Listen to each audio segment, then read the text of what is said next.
Hey everyone, it's Kathy. And Paul here with Adulting. We're here to help you navigate the crazy world of adulting. Because let's be real, it's a wild ride.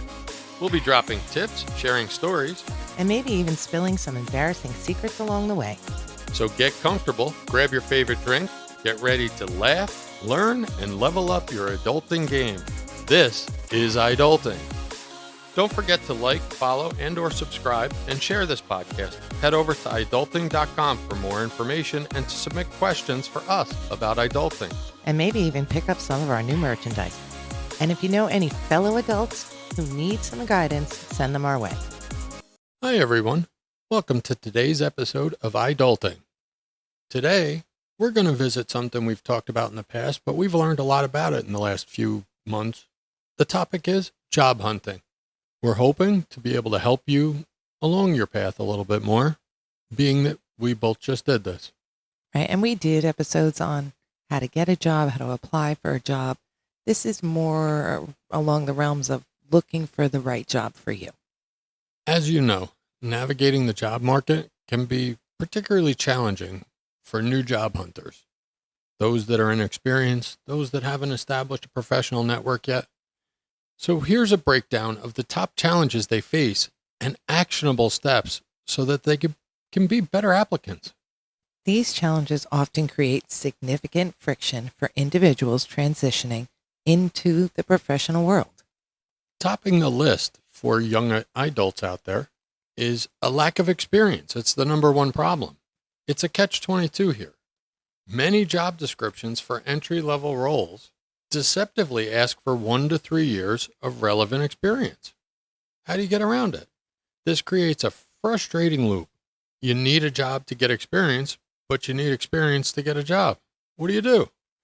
This barrier is often exacerbated in high-demand fields like IT, Management, any job that you may have gone to school for, that you have a degree for, most of those jobs are looking for someone with experience. I was looking today at a career board. Entry-level jobs say that you need to have experience in the field. Correct, which is ridiculous because if you're just starting out and you're in the entry-level position, where'd you get your experience from? Correct. Employers prioritize candidates who can contribute immediately with minimal training. Many of you can do that with life experience, but you haven't gained the confidence yet to talk about those things when you go into your interview. The key difficulty is convincing employers that your potential outweighs your lack of formal employment history. Right, meaning that you have the ability to learn, you're good at the career that you're trying to, get into, but you just haven't had the experience yet. You just got to talk them into it. The next biggest challenge is intense competitions going on out there. I can speak kind of in the know here when I tell you that there's an organization out there, because I may have gone through this, that gets almost 20,000 resumes a month. That's some competition. So what do? The sheer volume of applicants, particularly for remote positions or roles at well-known companies, can be overwhelming. Job seekers are not competing with their peers, but also sometimes with career changers like me, or even overqualified individuals. So you have to take a step back because I'm kind of a big deal. And if you're interviewing against me, you don't have a shot. That's not necessarily always true, but if you believe that, you go in with a lot of confidence and it may help you get a job. The competitive landscape means that simply meeting the minimum requirements is not enough. How do I beat that? I research a lot. I go in to my job interview knowing the equivalent of someone who's been doing the job for a little while. And there's always the uncertainty about your career path. Many new graduates or job hunters feel pressured to pick a definitive career path, yet they lack real-world context for various industries and roles. This uncertainty can lead to analysis paralysis. That means you're thinking too hard and applying for nothing. I think I know one of them. Or shotgunning, applying for everything. This typically results in poorly tailored, low-effort applications. They may not know which industries align with their values or skills. And at this point, when you're just starting out, you may not know what you want your long-term goals to be, making your job search feel pretty much directionless. I still don't know what I want to do when I grow up, guys. I've had a couple careers. I loved my careers. I love the career I'm in. But when I grow up, I'm thinking maybe an OnlyFans feet model. 2020. 20 is 20, baby. Effective networking. Building a professional network is often cited as the number one way to find a job, yet it can feel intimidating and artificial for beginners. New job hunters may lack confidence in reaching out to strangers, struggle to find the right people to connect with, or worry about appearing opportunistic. They might not understand the difference between transactional networking, asking for a job, and relationship-based networking, asking for advice and information. Network demands that we take some time to talk about it here. Demands. I'm watching this not only in my own house, but with young people applying for jobs that are just floating out these online resumes, wondering why they're not hearing back. They don't have the network. They're not working the people side. If you do research about the company, and I'll coin the phrase, LinkedIn stalk people that work there, you're going to know either someone that works there or someone not far from you or far away in relationships that works there. Reach out to those people. Believe it or not, it does help. Putting a person with a face with the person with the resume makes a world of difference. And just to say, sometimes transactional networking, where you just walk into something because you have to be there and start talking to the people that work there, gets you a job. I went into an office for an appointment and said I was losing my job and I needed a new job. And that day I got signed up to have an interview and get a job. In my case, I reached out through a network of people I knew to find out information about the posting, to find out about the job, to see if it was somebody else's pre-written job. Turns out that was the best move I could have made. It brought me right to the top of the pile. I interviewed well. Now I have the job. Crafting a compelling resume and cover letter. Do not, I repeat, do not just put a blanket resume out there for the same resume for multiple jobs.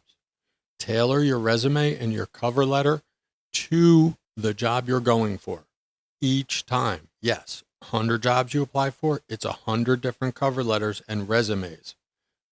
They're basically the same, but phrased differently to match you to that particular job. The more surgical you can match to the job, the more likely you are to make it through the AI screening process. The primary difficulty here is translating seamlessly irrelevant experience, academic projects, leadership and student clubs, and non-related part-time jobs into transferable skills that an employer values. A new job seeker may simply list duties rather than demonstrating impact and results, using strong action verbs and metrics. Similarly, crafting a cover letter that goes beyond summarizing the resume and genuinely expressing why they want that specific job is a steep learning curve. You have to speak to your purpose and how it connects to the function of that job. There's also something called interview anxiety. You're not nervous, are you? I always have interview anxiety. I could be interviewing about how to, mop the floor. I've done it for 30 years. I know how to mop the floor, but I would still have anxiety when I go in for that interview. You do. You sell yourself very short. Not sure if it's a self-image thing, a self-belief thing. You're capable of C-suite activities, and you just don't interview like that. I interview great once I'm there. It's just leading up to the interview that I get nervous. That's understandable. You're out there trying to sell yourself. And I've had a lot of jobs in my life that didn't require formal interviews, so I'm not as experienced as I'd like to be. Because of my fire career and the promotional process, I learned a lot about interviewing. I had a speech coach early on. I had promotional prep mentors. One in particular impacted me. He said, you go into the promotional exam like you're already that rank and they're just reviewing your duties. You own it. That simple mindset shift made all the difference in all of my testing. I think my interview was easier this time because I went in with the thought of, I know this business and I see some of the shortcomings, how I would improve them, which I think is what got me the job. In my case, it was a healthy dose of I don't give a shit. It sounds cruel, and if I'm talking, if you happen to be somebody at the job I work, it's not that. It's I didn't need the job. I want to do the duties. Okay, so it's not that you don't care. It was that you didn't have the anxiety of, I need this job, I need this paycheck. That's perfect. Perfect way to say it. I didn't need the paycheck, didn't need that particular, like that job. I wanted that job because it fit my personality and it fit what I want to do, like my passions. The success of my career has been doing jobs not for the cash, not for the reward. All jobs I've excelled at have been about making places better and safer. And this current job does that. So, lack of experience with formal, high stakes professional interviews often manifests as high anxiety. It doesn't have to be anxiety, it could just be you're a little nervous. Candidates may struggle with articulating their answers clearly under pressure. You know what fixes that? Practice. Is there a way you can think of you could practice? Have a conversation with someone else. Say, I'm going for an interview and this is, what the job entails or what it's about. This is what they're looking for. Could you shoot me some questions face to face so I can practice? Or you could go on good old Google AI and it will, if you ask it, give you test questions for that particular job. It will even give you follow-up questions. It's not as stressful as an interview. However, you go in, you ask it to ask you questions, and you can have full conversations with it. Now, it does help with your research and with your delivery. And remember, when someone's interviewing you, they almost always ask you, do you have any questions for me? Have a couple. They don't have to be things that you thought of. It could be something they mentioned while they were interviewing you that triggered a question in your mind. Just keep it off to the side until you're done and ask them a question. They want to see you engaging. Additionally, I would second ask the questions. I'm finding now in my current role, there were some things I should have asked probing questions, like the survey world would say. Finding duties that were there all along, but not really discussed in the interview. Navigating online application systems in the top 10 of problems here. Applicant tracking systems are software filters that read and rank resumes before a human even sees them. This is where the blanket, just Word format resume is getting kicked out and thrown away. Nobody's ever even getting to see it. New job seekers often submit highly stylized, graphic-heavy resumes that the ATS cannot properly parse, or they fail to include enough job-specific keywords. This results in their application being automatically rejected or ranked too low to reach the hiring manager, creating a technical hurdle that has nothing to do with your qualifications.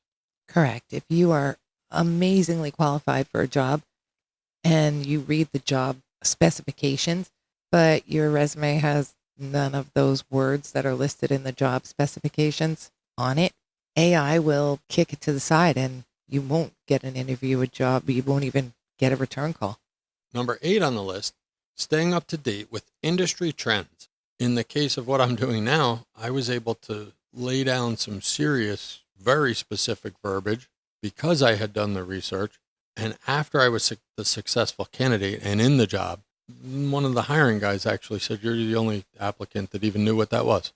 And in the case of my job, I happened to luck out and get into a job where they were just starting within the last few months, a whole new platform, new software.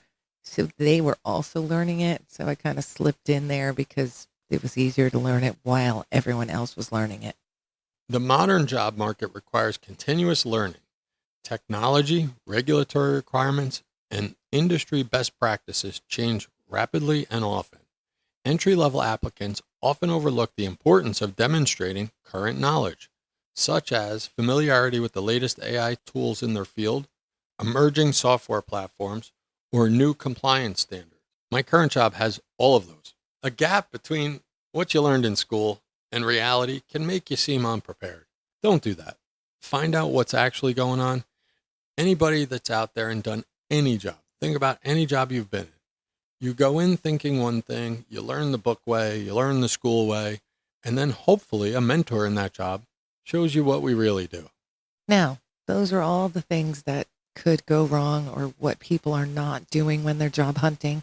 We're going to give you a few steps to become a better applicant. The first is to gain relevant experience. Such things as internships. Treat an internship like an extended job interview. Focus on taking initiative, documenting your achievements, and networking within that company. Can I say something even below internship? If you are in college or a tech school, you have a resource right in front of your lecture hall or making up your online class that probably has some network going on in the professional world related to the topic of those classes. Don't be afraid to go in. It used to be called office time. I don't know what it's called now. All professors have it, where you can talk to them one-on-one, ask questions about the field of that person, ask what's not in the class that's in the industry, ask, is there anybody you could introduce me to? There's also volunteer work. Choose something that aligns with your desired soft skills. For example, volunteering to manage social media for a nonprofit demonstrates communication and marketing skills. I know someone that volunteered on the ambulance who's going to school for medicine. Do freelance projects. Use platforms like Upwork or offer pro bono work to small businesses. These projects provide a concrete portfolio of deliverables and client management experience. And your part-time job. Don't just list the job title. Articulate what you did there. A retail job demonstrates conflict resolution, sales, and inventory management. Next on the list is develop a strong online presence. Make it discoverable, guys. That doesn't mean have a really cool gaming name on Discord, although that's cool. What it means is make sure that you have a LinkedIn out there.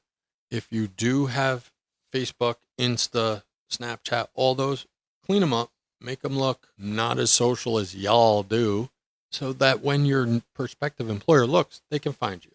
Now, LinkedIn in particular, it's big right now. It's being used all the time. Make it like a living profile. It's like a living resume, okay? Go in, find articles in the industry you're looking at, share them, comment your thoughts on them, get them out there so that when they look, they can see, oh, this person really is active in this field. And if you really want, create an online portfolio. This is crucial for creative or technical roles. People that are doing design, coding, writing. You can use a ridiculous amount of platforms out there, or you can create a personal website that hosts samples of your work, demonstrating to an employer what you can actually produce. Tailor your applications and resume to the job. We talked about it already. Quality over quantity. You want to customize. Never use a generic cover letter. Identify 3 or 4 skills in the job description and use the application document to tell a brief story or example for each one, linking your past experience to the role's requirement. While you're doing it, highlight the relevance. Use the exact keywords from the job description. This is so critical, you guys. It's going to help get you past AI. Expand your network, information, and mentorship. Go to some industry events. Prepare an elevator pitch. That's a little old for you guys. What that is a 30-second sales pitch. When you get in front of a decision maker, figuring out what you're going to say, looking polished, and getting their attention. Build your LinkedIn connections. And inform your friends and family. Be specific. Tell them you're looking for an entry-level marketing role. Just need a job. What you went to school for. Put your feelers out there. Focus on skills development. While you're in that gray area, you're stuck, you're applying, you're getting aggravated, nothing's coming back to you. Take the time to find the free courses that are out there. Go get the free certification. It shows that you're interested in developing your knowledge. Soft skill development, huge. Reflect on areas like public speaking, because you're going to public speak in an interview. It's not just going to be you and one other person. If it's a high stakes job, it could be 5 or 6 other people. and it can be multiple rounds. Practice negotiation. You're going to have to do that when it comes time to talk about cashola. Seek opportunities to lead projects or groups to intentionally practice and improve human skills. That's right, human skills. They're not on your smartphone. They're dealing with people. And 85% or more of your communication comes from things that don't pass through a text message. And research the company. Go beyond the company website. Check their recent press release. Read their blogs. Look up their leadership team.